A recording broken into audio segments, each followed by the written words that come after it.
একটা গরিব ঘরের মেয়ে ছিল।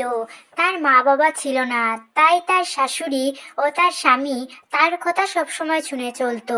গীতার বাড়িতে গীতার কথাই ছিল শেষ কথা। গীতা যা বলতো তাই তার শাশুড়ি ও তার স্বামী শুনতো, কারণ সে এক মা বাপ ছাড়া মেয়ে ছিল।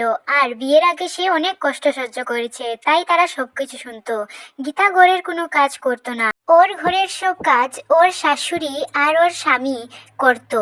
আর কখনো কখনো তার মেয়েও তার ঠাম্মা ও তার বাবাকে কাজে সাহায্য করত, কিন্তু গীতা কোনোই কাজ করতো না।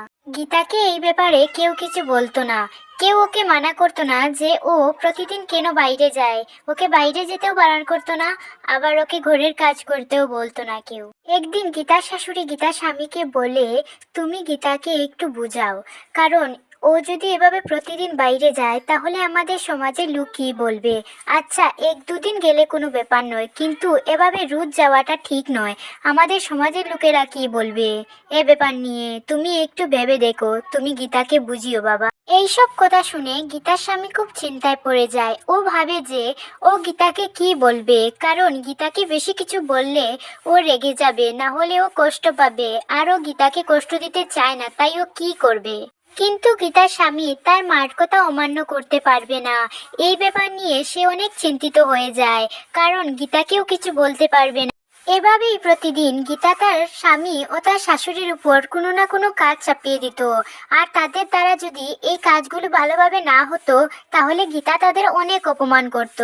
তাও গীতার শাশুড়ি ও গীতার স্বামী গীতাকে কিছু বলতো না, এই ভেবে যে একদিন না একদিন গীতা তার ভুল বুঝতে পারবে, তাই ওরা গীতাকে কিছু বলতো না। কিন্তু ওরা মনে মনে ভাবতো যে গীতাকে তারা এত ভালোবেসেছে, এর মানে কি এই যে গীতা মাথায় উঠে নাচবে। কিন্তু এই কথাটা কখনো গীতার শাশুড়ি গীতার মুখের উপরে বলেনি, কারণ তারা এই ভাবতো যে গীতা একদিন না একদিন তার ভুল বুঝতে পারবে, আর এমনিতেই গীতা ঠিক হয়ে যাবে তখন। একদিন গীতা তার বান্ধবী রেশমির সাথে দেখা করে। প্রায় অনেক দিন পর গীতা তার বান্ধবী রেশমির সাথে দেখা করতে এসেছিল।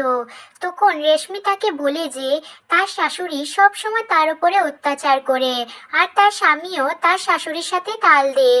যখন সে ভালো করে কাজকর্ম সব করে নেয় তখনও তার শাশুড়ি ও তার স্বামী তার উপর অত্যাচার করে। ও যতই কাজ করুক না কেন তখনও তার শাশুড়ি ও তার স্বামী তাকে বকাবকি করে। এইসব কথা রেশমি তার বান্ধবী গীতাকে খুলে বলে। রেশমির মুখে এমন কথা শুনে গীতা বুঝতে পারে যে সে তার পরিবারের সাথে কতটা অন্যায় করছে।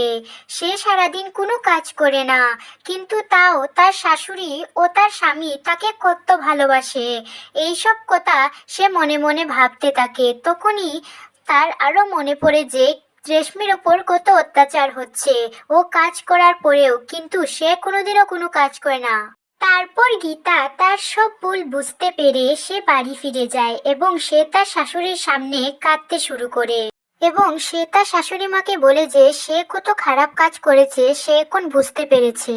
তারপর গীতার শাশুড়ি গীতাকে বলে যে বৌমা কেঁদো না, আমরা জানতাম তুমি একজন ভালো মেয়ে, আর তুমি এক না একদিন তোমার ভুল বুঝতে পারবে।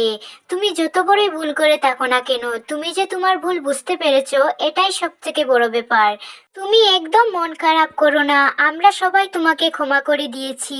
এখন থেকে আমরা সবাই একসাথে মিলেমিশে হাসি খুশিতে থাকবো।